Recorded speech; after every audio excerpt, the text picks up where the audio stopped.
Hi, my name is Tabitha. I'm an autism mom and the mom of a bullied victim. I'm requesting your support in taking legal action against Howard County Public School System and demanding the resignation of its superintendent, Bill Barnes. As a parent of two children who have navigated through multiple special education programs, I know the struggle is real. And I am so familiar with that one daunting and unsettling question that lingers relentlessly in the minds of every special needs parent. A question that many can identify, causing an indescribable sense of uncertainty that gnaws from within them. That constant wonder that if anything were to happen to them, what would become of their children?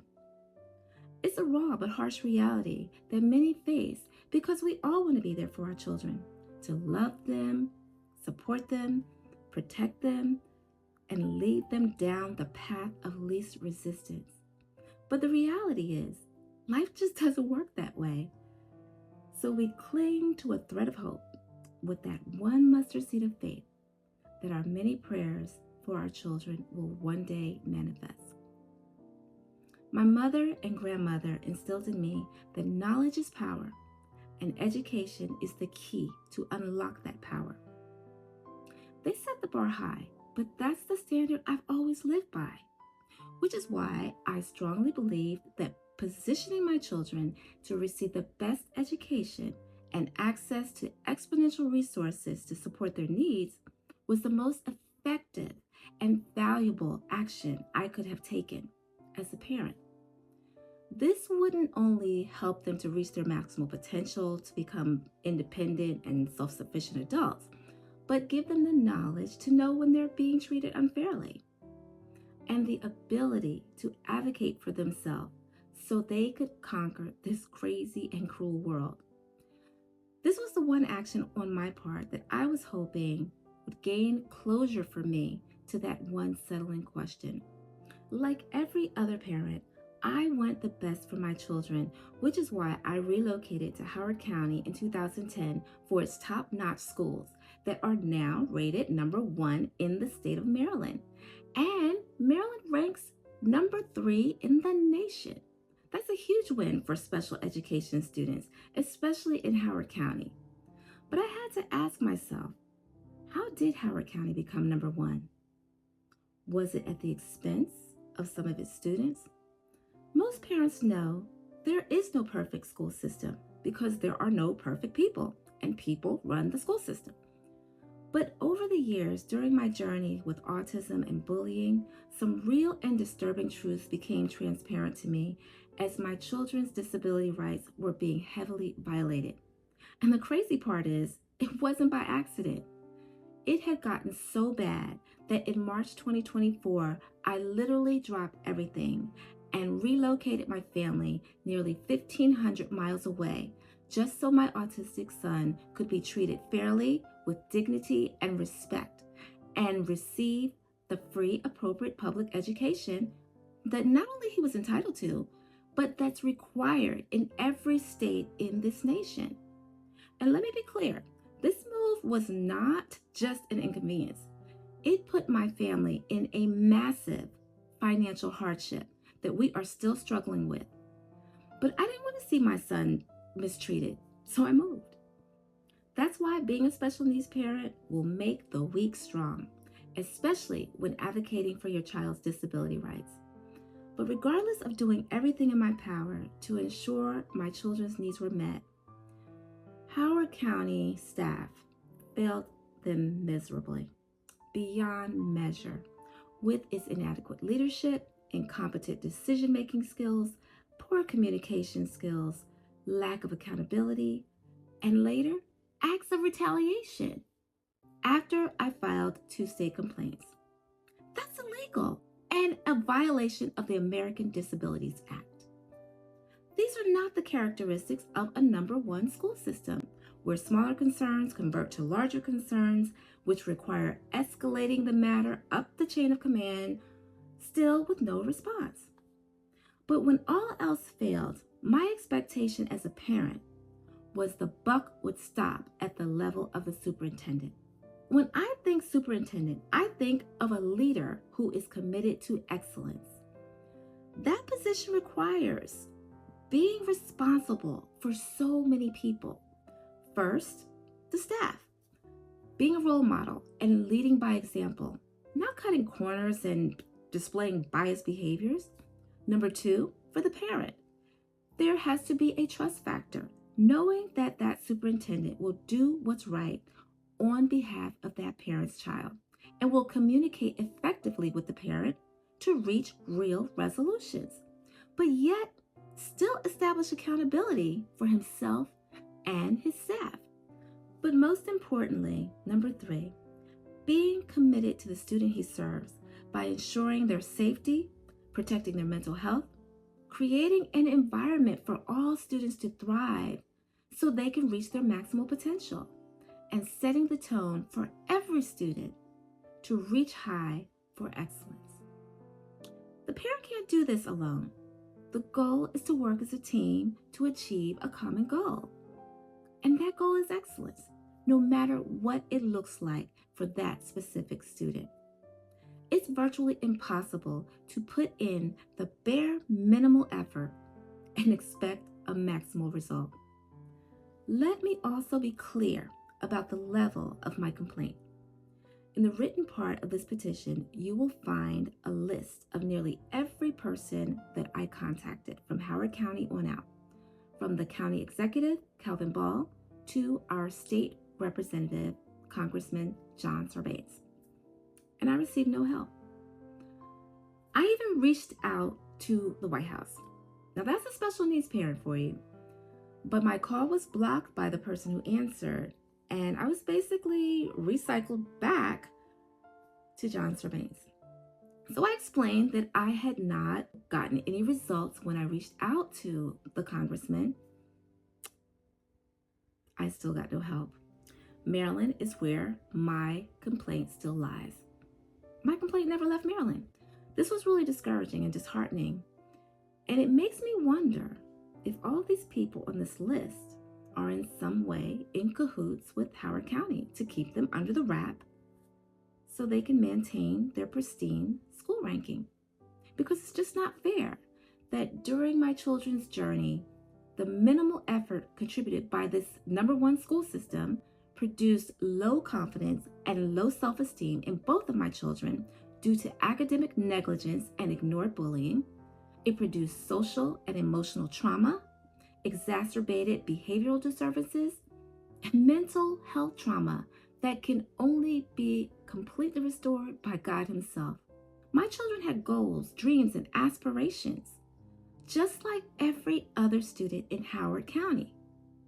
But the staff that held my children's lives and their futures in the palm of their hands treated their lives and their future as if it had no value. No student and no parent should ever have to experience this type of blatant neglect or disrespect that my family endured. You know, I often reflect on the past when my children were thriving and making great strides. Those were such great memories, but that's all it is. It's a memory with no continuum reflecting their actual outcome. It breaks my heart immensely every time I see my son, who was speaking so clearly and reading at 5th grade level, regress to the point where now he's reading kindergarten and stumbling over his words. And my daughter, who was once this sassy, bold young lady with so much confidence and self-esteem, but now she's so withdrawn, with low confidence, low self-esteem, feeling like she's not worthy of anything or anyone. In those moments, when I see the negative impact that this school system has had on my children's lives, I just wonder what it would have been like if the staff would have simply just did their job and did what was right on behalf of my children in that moment. Because truthfully, after the trauma they endured, it feels like playing a game of Russian roulette with their life.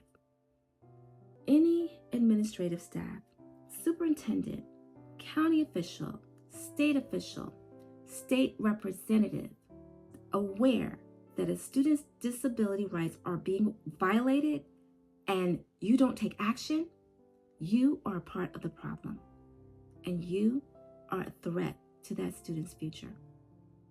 So yes, my children's disability rights and my parental rights were severely violated with no care by Howard County. And interestingly, many of those staff, I can't say they do their job, but they certainly go to their job. But at the end of the day, they go home to their typical children and enjoy their normal lives. So they just don't get it. But God forbid if even one of them had to walk in the shoes of a special needs parent. Sadly, that's when they'll finally get it. You see, there is nothing normal about the life of a special needs parent. Having to call the mobile crisis team 2 to 3 times per week per child to assist with behaviors that were induced by Howard County's lack of accountability, or having the cops in your home so many times that they know the floor plan of your house, or even having your children go in and out of the hospital like a revolving door. A daughter who struggled with bullying so much that she was hospitalized for suicidal ideations, all because the staff didn't want to follow the bullying protocol. Or my son, who was hospitalized nearly 1,000 days, intermittently over the course of 3.5 years, initiated by Howard County not intervening when a non-public school illegally transitioned him out of his normal classroom. So I have a front row seat of what many don't know that goes on behind closed doors within this number 1 school system. I have a very big heart, a strong passion and compassion for the special needs community. So I'm not just speaking out on behalf of my children, because for them, the damage has already been done.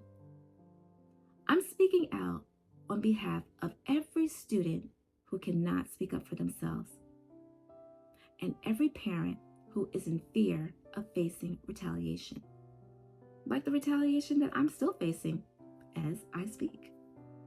I call it administrative bullying. When anyone listed in this petition is aware that a student's disability rights are being heavily violated, matter of fact, 2 students, and you don't step up to the plate to intervene, you are allowing administrative bullying within Howard County Public School System. And it doesn't stop there. It just continues. Just like positions continue to get passed on to the next bad leader, putting up a facade as if they really care about these special education students. But what they really care about is maintaining Howard County's pristine ranking as number 1. So I just have 3 simple questions. Number 1, how does something like this happen to 2 students in the same household? Number 2, how is it possible to be a number 1 school system blatantly violating a student's disability rights? And number 3, how did Howard County become number 1? Was it at the expense of some of its students? For me personally, every life of every special needs student matters. It matters because these children have potential. It may only be visible in the parents' eyes right now, but how dare any school system staff strip that parent's hope of their child's potential and to use that child as a living sacrifice just to maintain a school district's pristine rankings as number 1? That's just not okay. Any student who is led in the wrong direction by its leader, that's a life and a worthy future that is potentially lost. So I'm inspired by my passion, which prompted me to start the process to make a change, which is why I'm asking for your support in signing this petition.